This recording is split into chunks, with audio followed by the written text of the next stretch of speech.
E aí, beleza? Então, hoje a gente retorna com as aulas, né? A gente passou as férias de julho aí, porque ninguém é de ferro. E, e hoje eu vou comentar aqui sobre um evento que está sendo muito discutido, muito falado esse ano, porque está completando 100 anos, né? E que de repente pode cair aí em algum exame.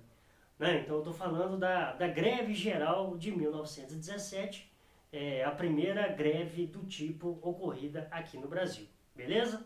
Vamos lá.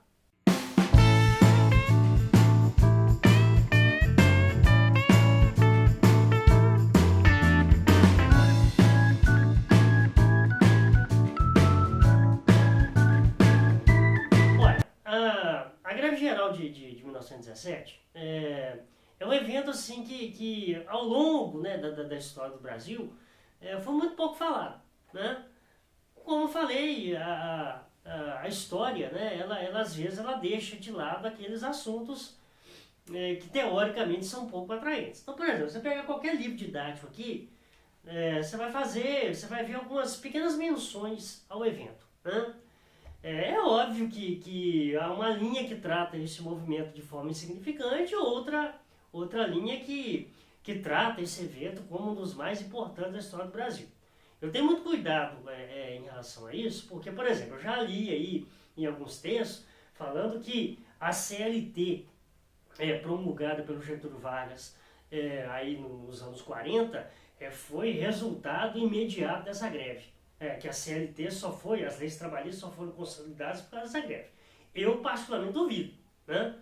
O contexto histórico, né, que o Getúlio criou as leis era totalmente diferente. A gente vivia a ditadura do Estado Novo. Né?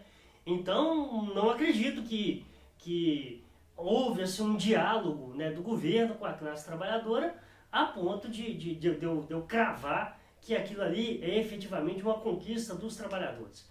É óbvio, foi conquista enquanto benefício para a classe. Mas assim, uma coisa que foi batalhada, que foi construída com, né, os trabalhadores, a história me parece que mostra que não necessariamente assim. Né? Talvez está mais ligado assim, ao aspecto paternalista do Getúlio, populista, etc., do que, como falei, uma luta, o resultado de uma luta popular. Tudo bem, mas isso é uma questão de opinião, de vertentes históricas e etc. Olha, é o seguinte, o Brasil aí na viradinha do século XIX, século XX, né, o Brasil começa a se transformar, né, do ponto de vista econômico, começa-se a haver uma industrialização, e essa industrialização, ela coincide exatamente com o início de uma imigração muito grande para o Brasil, que começou lá na segunda metade do século XIX, no segundo reinado, né? E que se intensifica aí na virada do século XIX para o XX, com a chegada principalmente de italianos e de alemães. Né? Mais tarde japoneses, espanhóis, etc. Né? Mas a primeira leva é portugueses aliás, alemães e italianos. Não havia nenhum tipo de organização sindical no Brasil nessa época. Nenhum. Né? Esses imigrantes, ao virem para o Brasil, traziam essas ideias do sindicalismo. Né? Principalmente assim, ideias muito apoiadas, né, no anarquismo. Né? Um movimento, né, uma ideologia que começa com Proudhon, na França, mas que tem como grande expoente um Mikhail Bakunin lá na Rússia. Né? O anarquismo, apesar da gente, né, no senso comum, sempre ter aquela ideia, né, de bagunça, de confusão, de barbárie, etc., o anarquismo, enquanto ideologia, né, prega a ideia de uma sociedade sem governo, sem autoridade, onde as pessoas viveriam em harmonia, cooperando, né, vivendo uma cooperação, digamos assim, uma vida em cooperativa, né? Sei lá, um ajudando o outro e etc. Né? Uma questão, obviamente, utópica, mas uma ideologia importante, a gente não pode, né, negar a importância dessa ideologia. Então esses trabalhadores, né, imigrantes, né, começam a trabalhar, né, essa coisa da organização sindical, porque a classe trabalhadora não era organizada. Então, assim, obviamente que aos olhos das autoridades, né, a gente já viu aí nas aulas passadas que no Brasil a questão social sempre foi tratada, sempre foi vista como um caso de polícia. O governo, as autoridades, o poder, né, sempre trabalharam no sentido de coibir qualquer tipo de organização, né? Então, por exemplo, já em 1907 foi editada aí a Lei Adolfo Gordo. A Lei Adolfo Gordo falava, inclusive, que um imigrante, se fosse pego, né, fazendo qualquer tipo de agitação, qualquer tipo de greve, de motim, instigando uma paralisação, ele podia ser deportado, poderia ser expulso do Brasil. E, de certa forma, a história dá conta aí que cerca de 500 imigrantes, aí, nas primeiras décadas do século XX, foram expulsos aqui do Brasil. Alguns sociólogos, alguns cientistas sociais, né, tentam analisar, digamos assim, as condições que levam, né, as pessoas a fazer um motim, a fazer uma greve, a reivindicarem alguma coisa. Por exemplo, mês passado, tentou-se fazer uma outra greve geral aqui no Brasil, motivada, né, pela reforma trabalhista, pelo corte, né, de investimentos, né, o chamado teto de gastos, etc. E assim, a adesão foi muito pequena do que eu esperava. Isso, assim, é razoavelmente compreensível, porque o Brasil tem hoje 13% de desempregados. Então, tipo assim, a população ela tem muito medo, né, efetivamente, de perder os seus empregos. Então, de repente, não é o momento certo de se paralisar as atividades, né? Então, os cientistas políticos falam aí que essas greves, né, elas só ocorrem quando a gente chegou efetivamente numa situação limite, onde não dá mais. A gente espera, né, que essa situação limite não chegue, né? Apesar da situação estar bem complicada, né, nos últimos dias. A greve ela começa em São Paulo, né, numa fábrica têxtil. Eu li, pesquisei que, engraçado, as primeiras paralisações elas começam com mulheres, né, que protestavam contra o assédio dentro das fábricas. É engraçado isso porque quando o movimento, né, sindical começa a razoavelmente se organizar, por incrível que pareça, havia uma preferência, isso eu li, né, uma preferência de se contratar mulheres, porque essas mulheres elas seriam mais, mais dóceis, né, reclamavam menos, né. Então, tipo assim, elas tinham uma capacidade de mobilização menor do que a dos homens, né? Então, preferia-se contratar a mulher, né? Mulheres, primeiro, porque elas eram mais dóceis e porque se pagava menos, né? Então, aí, obviamente, o lado traiçoeiro dessa empregabilidade feminina aí no princípio do século. Essa greve paralisou uma série de fábricas no estado de São Paulo, Rio de Janeiro, Rio Grande do Sul e no sul de Minas, né? Obviamente você tem que entender que o proletariado urbano nessa época ele não era tão grande assim, até porque a maioria da população vivia, né, em sua maioria no campo ainda, né? É só aí a partir da década de 40, década de 50 que vai haver uma inversão, né, onde a população do campo vai diminuir drasticamente em relação à população da cidade, ou seja, a população da cidade ultrapassa a população do campo, né? Então, obviamente que os números, né, são muito menores do que qualquer tipo de paralisação hoje, né? Até porque também a população naquela época era bem menor, né, do que nos dias atuais. Então, assim, eu particularmente acredito que o grande lance dessa greve é entender a participação, né, de imigrantes, né, que vieram para o Brasil trazendo não apenas a sua força de trabalho, né, mas como também as ideias. Você tem que entender que a greve geral está acontecendo no mesmo ano da Revolução Russa, da Revolução Socialista, na então Rússia, né? Ela ocorre em julho de 1917 e o processo revolucionário na Rússia começa exatamente em março. Então a gente estava assim, digamos, na vanguarda, né, daquilo que estava acontecendo na Europa e que foi trazido aqui para o Brasil também. Então, assim, eu acho que a grande importância da greve geral de 1917 foi a capacidade de organização dos trabalhadores. Numa época que, por exemplo, os meios de comunicação eram praticamente escassos, praticamente não existia. Você tinha o rádio, você tinha a carta, mas enfim, um poder muito menor do que a internet, do que a televisão nos dias de hoje.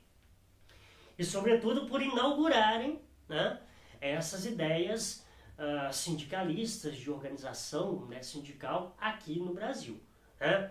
Então, assim, eu não tenho coragem de afirmar, né, que as leis trabalhistas que nós temos hoje, que de certa forma, aí vem uma outra crítica, que, né, foram de certa forma muito modificadas, né?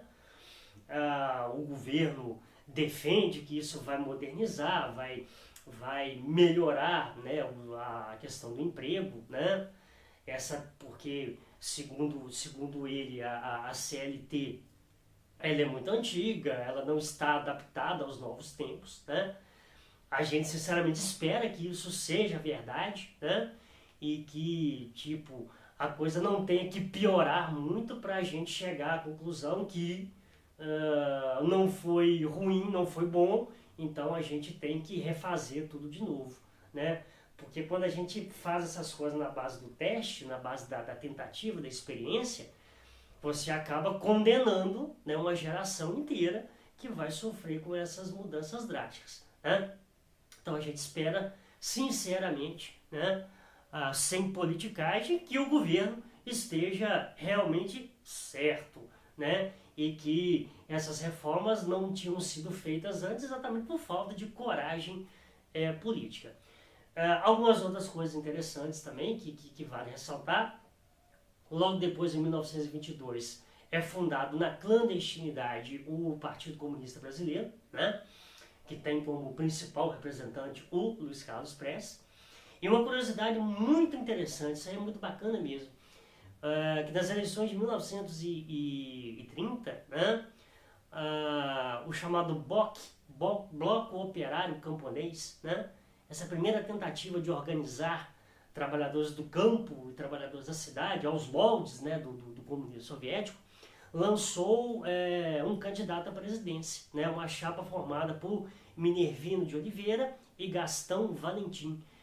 Concorreram nas eleições de 1930, que teve como outros candidatos, né, o Júlio Prestes, representando a oligarquia paulista, e o Getúlio Vargas, que na verdade era uma chapa dissidente, né, da chamada República do Café com Leite, né? Minas Gerais e São Paulo se desentenderam em relação ao nome de Júlio Prestes, que era o preferido de São Paulo, e de Antônio Carlos Andrada, que era o preferido de Minas Gerais.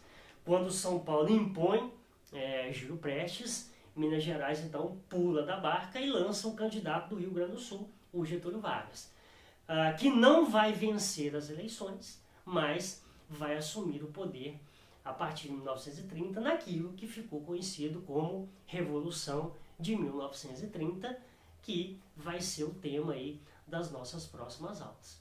Tá joia? Muito obrigado, até mais. Tchau. Valeu.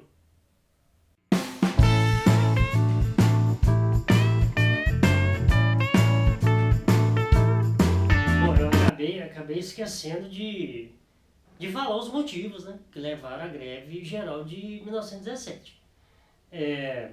Obviamente que todas as greves elas têm mais ou menos um padrão, né, comum para as causas, né?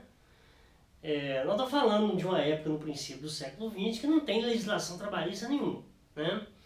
Então, as causas centrais, né, é exatamente a diminuição da jornada de trabalho. Nessa época, trabalhava-se 12 até 16 horas por dia, né?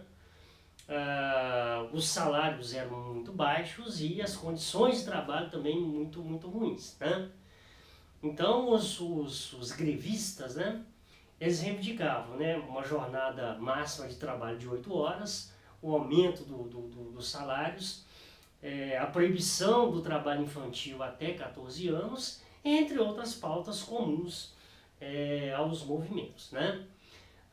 Mas obviamente que a gente tem que destacar alguns cenários. Externamente, né, você tem a Revolução Russa, né, que vai servir aí de inspiração para o movimento. Você tem a chegada das ideias anarquistas com os imigrantes, como eu falei. Mas assim, o momento econômico e o cenário mundial também contribuiu, porque nessa época está rolando a Primeira Guerra Mundial. E assim, como os países envolvidos na guerra, né, estavam precisando, né, de matéria-prima, de insumos, né, para a guerra, duas situações, né? O Brasil adota aquilo que a gente chama de modelo substitutivo de importações, né? Porque já que a gente não pode comprar os produtos europeus, a gente foi forçado, foi obrigado a produzir, né? Então há um incremento da atividade industrial e, consequentemente, um crescimento do proletariado. E uma outra questão também importante é que o Brasil se torna, né, um fornecedor, principalmente de alimentos, para os países envolvidos na guerra. E aí que está o grande problema, que quando o Brasil se torna, né, esse exportador, começa a faltar alimentos aqui dentro, né? E aí, obviamente, que no momento que começa a faltar alimento aqui dentro, você tem o quê? Um aumento considerável da inflação.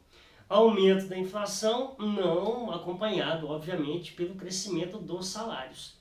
Então, um dos motivos, né, era aquilo que o pessoal chamava na época de carestia. Tipo assim, os salários não eram suficientes para as pessoas sobreviverem com alguma dignidade. Né? Então aquele lance chegou nesse patamar assim, extremo, numa situação limite. Você tem uma ideologia, né, trazida pelos imigrantes, o anarquismo, você tem as notícias da Revolução Russa, você tem alguns representantes, algumas ideias comunistas que começam a pipocar aqui, né? E aí, obviamente, que esse conjunto deflagra, né, a greve de 17. Né? Tem um outro componente aí, que como eu falei, que eu estava lendo, né, que nas fábricas, inclusive, uma das motivações também é exatamente o assédio, né, às mulheres. Tá? Então fica aí esse complemento que eu, na pressa, acabei esquecendo de destacar essa situação. Valeu, até mais, tchau!